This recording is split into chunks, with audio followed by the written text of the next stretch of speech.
അസ്സലാമു ഗൈസ്. അപ്പോൾ ഇന്ന് നമ്മൾ കാണിക്കുന്നത് ബറാത്ത് നോമ്പിൻ്റെ അന്നത്തെ ഒരു ദിവസമാണ്. അന്ന് ഞങ്ങളിവിടെ അൽഫാം ആട്ടോ ഉണ്ടാക്കിയത്. അപ്പോൾ ചിക്കൻ നന്നായിട്ട് കഴുകി വൃത്തിയാക്കി മുറിച്ച് ഇങ്ങനെ ആക്കി വെച്ചിട്ടോ.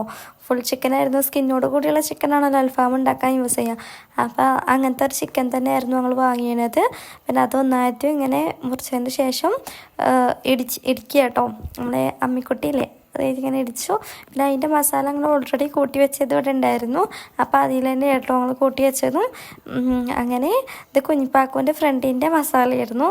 അപ്പോൾ അതിൽ ഞങ്ങൾ ഇഞ്ചി വെളുത്തുള്ളി പേസ്റ്റ് മാത്രം ചേർത്തിട്ട് നന്നാക്കിയിട്ടൊന്ന് അതിലേക്ക് മിക്സ് ചെയ്ത് കൊടുത്തു. അത് കഴിഞ്ഞിട്ട് ഞങ്ങൾ എണ്ണക്കടിക്കുള്ള സംഭവം ഉണ്ടാക്കാം കേട്ടോ. ഉള്ളി, തക്കാളി, ഇഞ്ചി വെളുത്തുള്ളി പേസ്റ്റ്, അങ്ങനത്തെ കാര്യങ്ങൾ, പിന്നെ ക്യാപ്സിക്കൊക്കെ ഇട്ടിട്ട് ഒരു മിക്സ് ഉണ്ടാക്കി വെച്ചോ കണ്ടോ. ക്യാപ്സിക്കം ആഡ് ചെയ്തു. പിന്നെ ഇത് പോളയാട്ടോ ഞങ്ങൾ ഉണ്ടാക്കുന്നത്. അപ്പോൾ അതിനുള്ള മിക്സാണ് അത്. അതെന്തൊക്കെയാണെന്ന് വെച്ചാൽ മൈദപ്പൊടിയും വെള്ളവും ഉപ്പും കൂടി ഇട്ടിട്ട് ഒന്ന് അരച്ച് വെച്ചതാട്ടോ.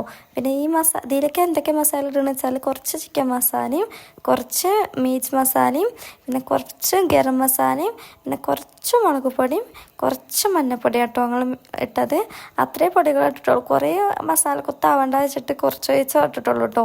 മറ്റത് ഒന്നായിട്ട് ഇടുമ്പോൾ ഒന്നായിട്ട് എന്താ പറയുക, മസാല കൂടിയിട്ട് ഒരുമാതിരി ചുവ വരും.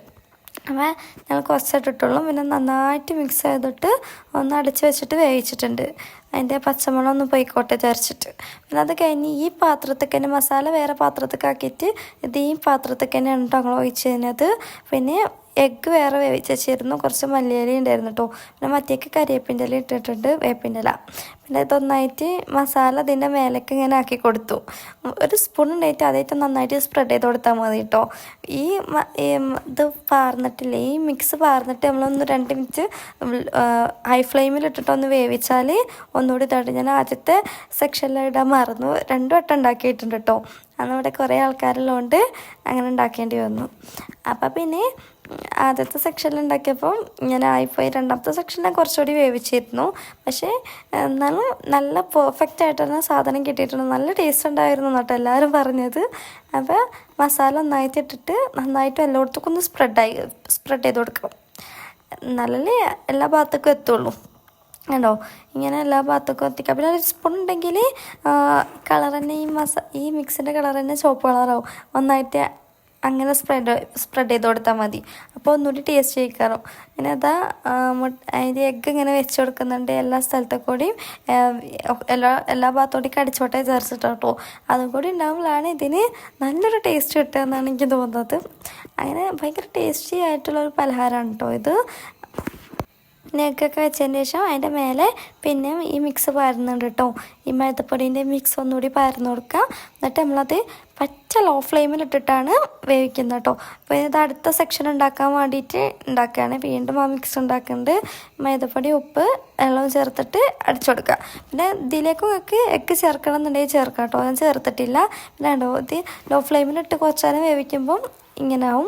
പിന്നെ അത് മറിച്ചിട്ടിട്ട് ആ ഭാഗം കൂടി ഒന്ന് കളറ് മാറണ വരെ ഒന്ന് വേവിക്കാം. അത് എത്ര മിനിറ്റ് വേവിച്ചാണോ വെച്ചാൽ എനിക്കറിയില്ല. ഒരു 10-20 മിനിറ്റ് എന്തായാലും വേവിച്ചിട്ടുണ്ടാവും. പിന്നെ ഈ കണ്ടോ സ്പൂൺ വെച്ച് സ്പ്രെഡ് ചെയ്തപ്പോൾ എല്ലാ ഭാഗത്തേക്കും മസാല ആയിട്ടുണ്ട്. ഞാൻ പറഞ്ഞില്ലേ, ഇങ്ങനെ എഗ്ഗ് ഇതേപോലെ എല്ലായിടത്തേക്കും വെച്ച് കൊടുക്കുക. പിന്നെ ഇതിൻ്റെ മേലെ മല്ലിയില ഒന്ന് വിതറി കൊടുക്കുക. ആ കാര്യങ്ങൾ ഞാൻ വീഡിയോയിൽ എടുക്കാൻ മറന്നെന്ന് തോന്നുന്നുണ്ട്. നേരത്തേൽ കണ്ടില്ലല്ലോ അല്ലേ. അപ്പം മല്ലിയില വിതറുക, വേപ്പിൻ്റെ ഇല ഉണ്ടെങ്കിൽ അത് വിതറുക. ഞാൻ മല്ലിയില മാത്രമേ വിതറിയിട്ടുള്ളൂ. വേപ്പിൻ്റെ ഇല ഞാൻ മസാലയിൽ വിതറിയിട്ടുണ്ട്.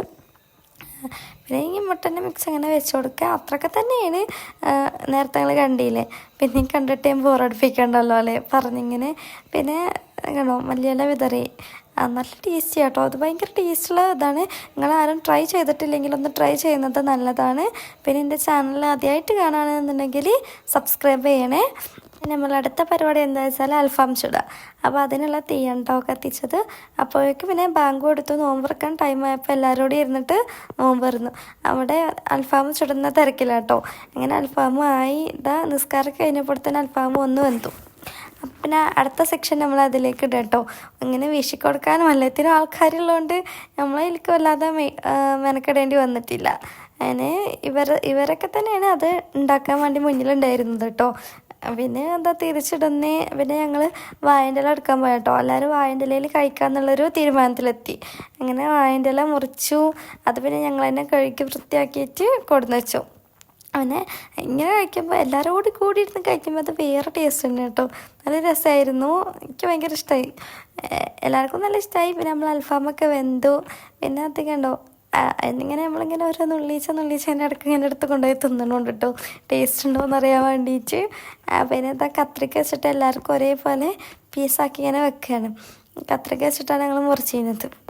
കുഞ്ഞിപ്പാക്കും കേട്ടോ എല്ലാവർക്കും ഒരേപോലെ മുറിച്ച് തരുന്നത്. കാരണം കുഞ്ഞിപ്പാക്ക് മുറിച്ചാൽ മതി, എന്നാലേ എല്ലാവർക്കും ഒരേപോലെ ഉള്ളൂ എന്ന് പറഞ്ഞുകൊണ്ട് കുഞ്ഞിപ്പാക്കുനെ നിർത്തി.